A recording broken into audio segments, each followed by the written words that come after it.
Saludamos al maestro Gesán Lozada. Él es músico formado en el Sistema de Orquestas Filarmónicas Juveniles de Venezuela y aquí en Cali es la primera viola de la Orquesta Filarmónica de Cali. Está en Colombia y en Cali desde hace cerca de 15 años. Hemos tenido la oportunidad de conocerlo y le hemos pedido unos minutos para conocer un poco más de él e invitarlo a hacer un segundo programa mucho más desarrollado, pero a conocer un poco de los venezolanos y de la cultura venezolana. Maestro, usted decía en una entrevista que le escuchaba que usted llegó porque se le presentó una oportunidad a algunos de los músicos con los que usted estaba trabajando en su momento, hace ya 15 años, y se vino temporalmente. Sí, ¿sí? Así es. ¿Qué fue lo que lo estimuló a quedarse en Cali? Bueno, hubo en parte algo un poco gracioso y era porque cuando uno se va, uno siempre tiene la posibilidad y el anhelo de volver a la tierra de uno, donde creció, a sus sabores, a su gente.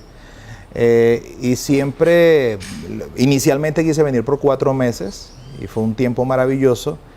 Y cada vez que yo intentaba tantear el terreno en Venezuela para volver, se volvía cada vez más complicado. Cada vez más complicado, hasta que llegó un punto en el cual yo dije, no puedo volver, y ese sentimiento de anhelo por volver fue reemplazado por un anhelo de seguir acá en Cali, un amor por Cali, un amor por Colombia, al punto de poderlo sentir mi propia tierra, hoy por hoy. ¿En algún momento usted se ha sentido maltratado en Cali, en Colombia, o tiene, por el contrario, la mejor apreciación del trato? Yo tengo la mejor apreciación, no lo estoy diciendo por conveniencia alguna, ni por ganar puntos con alguien en específico, pero tengo la mejor apreciación, la educación, el cobijo que he recibido de esta ciudad ha sido muy especial. Evidentemente, pues siempre nunca falta algún tipo de impasse rutinario que uno puede tener con cualquier situación determinada, pero a nivel general el poder llegar a un lugar y el ser atendido con franqueza, con atención, con gentileza, ha sido una de las cosas que me ha a mí amarrado a esta ciudad. Mi papá tiene me cuenta muy frecuentemente que Bolívar tenía un dicho. Él decía, Venezuela es el ejército, Colombia las universidades. Si podemos interpretar eso, eso quiere decir, sin hablar mal de mi país de origen, pues lo amo, que este país tiene un alto nivel educativo acerca de cómo las personas se llevan entre sí. Independientemente de las noticias, yo creo que noticias tristes y noticias de fatalidades vamos a ver en cualquier país del mundo, incluso el país más civilizado. Pero sí he sentido en este país mucho esa educación, esa gentileza, esa generosidad. Hay una anécdota que tengo cuando compré mi primer carro aquí, y fue que yo no sabía, yo me perdía en todos lados. Y hubo una persona, con lo costosa que es la gasolina aquí en Colombia, una persona que se desvió del lugar a donde iba por tratar de acercarme lo más que podía hacia el lugar donde yo iba. Y no me pasó una vez, como si fuera algo casual, me ocurrió 2 veces. Y es una experiencia que nunca olvidaré, del hecho de querer ayudar a la otra persona. Y eso que usted está diciendo confirma que es más fácil que de afuera nos vean lo bueno que tenemos que a veces nosotros mismos reconocérnoslos, porque a veces creemos que somos groseros, insolidarios, sin mentiras. Casi siempre el que viene de fuera, lo que más le impacta es el buen trato que recibe de las personas que vivimos en esta tierra. Sí, ¿sí? Así es. Bueno, pues yo estoy que le pido que nos deleite con un fragmento de una cualquiera de las canciones que usted interprete, pero que nos explique, porque la idea es, usted se hizo músico desde muy niño, usted decía que su madre es música también y ella le inculcó.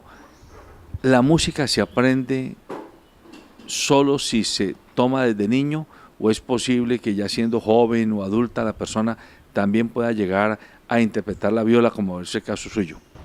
Bueno, hay casos hay excepciones. Lo ideal realmente es que alguien empiece a estudiar música desde niño.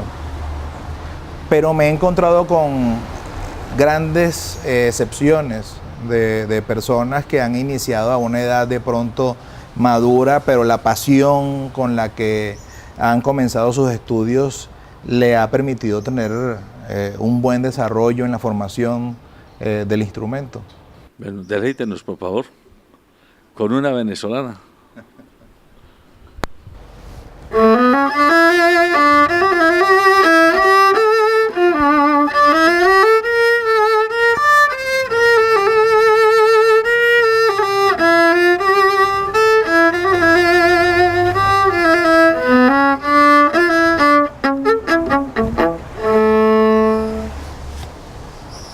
Dijo un fragmento. Sí, para ustedes, los músicos, tener ese oído, esa sincronía con los dedos, con el movimiento de la mano, eso no solamente es técnica, ahí hay algo que es como de interior, como del talento con el que se viene, con el equipaje con el que llega a esta tierra.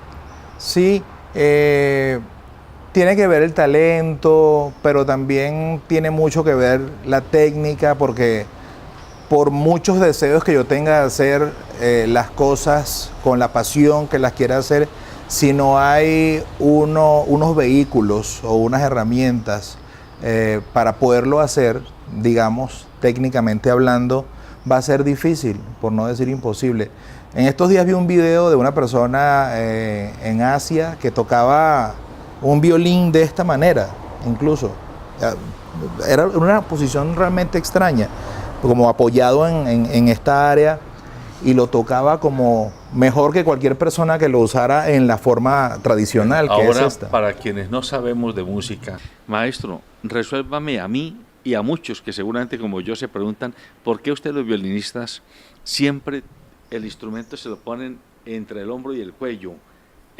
¿Por qué no se lo ponen frente al pecho o encima del muslo? Primero que nada es como violista, como intérprete de la viola, se nos llama violista, a diferencia de los violinistas. Yo creo que a través de la historia ha habido mucha evolución en la ejecución de los instrumentos. Yo creo que definitivamente la primera forma que se le ocurrió al que inventó este instrumento fue tocarlo con un punto de apoyo en el piso. Con el desarrollo del tiempo, estos instrumentos, por ser más pequeños, porque si usted ve el violonchelo, por ejemplo, el punto de apoyo del violonchelo y del contrabajo es el piso. Sí. Sería imposible traer esos instrumentos hasta acá. El punto de apoyo de nosotros realmente está entre el hombro y el mentón, de manera que el brazo queda libre para poder desplazarme por toda esta área. Yo pienso que se probó todas esas técnicas, no resultando ninguna, y se consiguió definitivamente que la más adecuada como punto de apoyo era esta. Sin embargo, hay obras en la orquesta, en una orquesta donde hay una técnica llamada pizzicato, que es cuando se toca sin el arco. Sería esto. Que ahí ya se convierte como en otro instrumento. Se convierte, sí, en un sonido absolutamente distinto con el mismo instrumento, y se puede utilizar así como si fuera una guitarra. Como un cuatro. Como un cuatro, como... Sí, como una vihuela, como una guitarra. Y entonces, pero son obras bastante escasas, pero también es una forma de interpretar el instrumento. El sonido actual que uno utiliza, tanto en el violín como la viola, el violonchelo y el contrabajo, está en gran parte en este aparatico, que muchos lo conocen como el palito. Es un arco que a través de estas cerdas o estos pelitos... ¿Y estos son cerdas de nylon? Estos son en algunos casos sintéticas o en otros casos de los pelos de la cola de un caballo. Qué bien. Procesadas, se tensan y se coloca una resina especial para que ellas puedan rodar fácilmente sobre cada cuerda. Ya. Sí. ¿Por qué usted como músico académico, entiendo, así es como se les debe llamar, músico académico, escogió la viola y no el violín o el piano u otro de los instrumentos filarmónicos? Bueno, realmente en mi caso fue un accidente porque como no tenía conocimiento siendo tan niño, lo primero que pensé fue en el violín. Y había unos cupos que habían que llenar, que una vez llenos obviamente no había posibilidad de poder estudiar el instrumento. Y cuando se acabó la posibilidad de estudiar violín, había mucho cupo para estudiar viola. Y circunstancialmente, accidentalmente, había cupo para viola y yo me inscribí. Supuestamente dije que era algo momentáneo, pero me atrapó el sonido romántico y el sonido cálido de la viola, juntando una cantidad de sonidos, como muchos sonidos agudos y algunos sonidos graves. Fue lo que realmente a mí me enamoró y me captó. Y para quienes no somos músicos, que escuchar el violín, escuchar la viola, no logramos captar en muchos casos la diferencia. ¿Qué fue lo que, o dónde está la diferencia, mejor, entre el violín y la viola? Bueno, por ejemplo, un violín no puede hacer esto.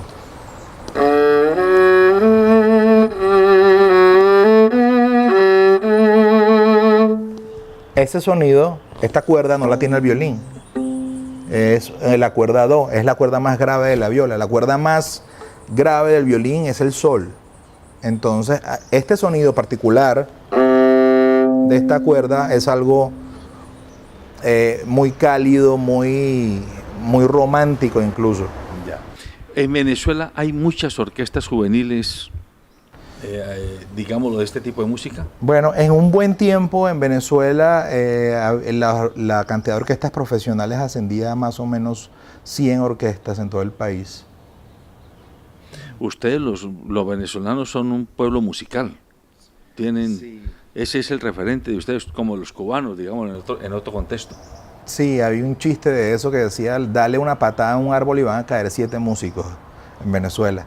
Entonces, sí, afortunadamente, Dios me dio la fortuna, la bendición de poder nacer en Venezuela. Lo digo con mucha felicidad y con mucha humildad, porque Venezuela ha sido un país que en este sentido de la música sinfónica ha dejado marcas en muchas partes. Y también en la música popular, en la música tropical, en los boleros. Ustedes tienen grandes maestros de la música. Sí, sí. Los Villos Caracas Boys son, por ejemplo, un referente para toda América. Sí. ¿Sí? O Alfredo Sadel, o Reinaldo Armas y todo este tipo de músicos. Sí, sí, la verdad es que hay un músico que se te olvidó nombrar y que es conocido, llamado Ilan Chester, que es otro músico de un altísimo nivel. Aldemaro Romero, con su estilo, con ese género que él creó, inventó, llamado el ritmo de onda nueva.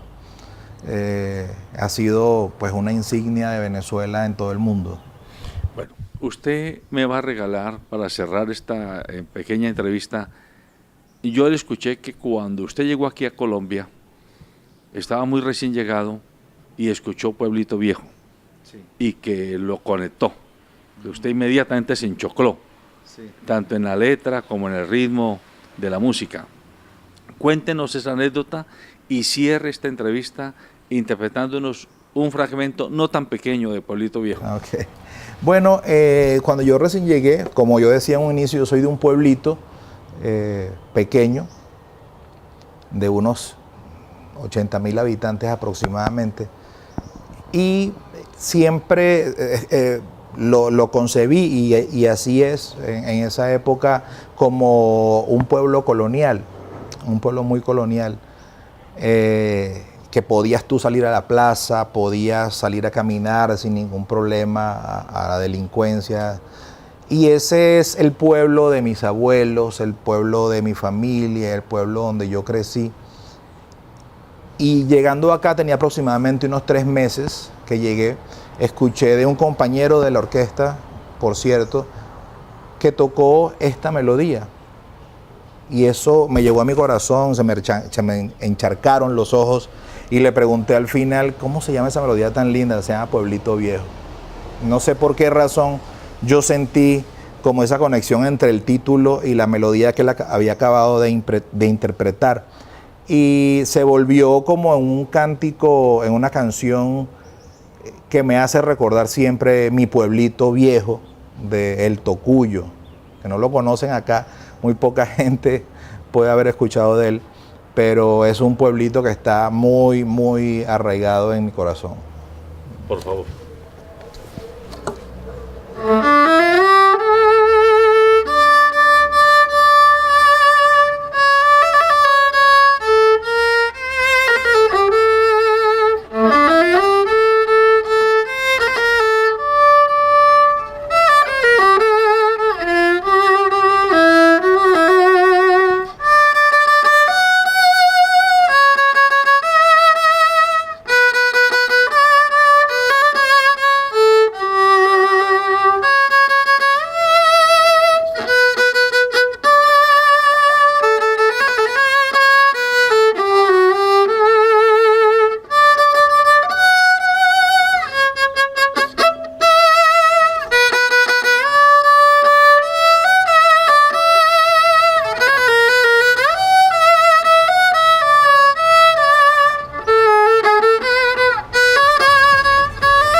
Muchas gracias, maestro.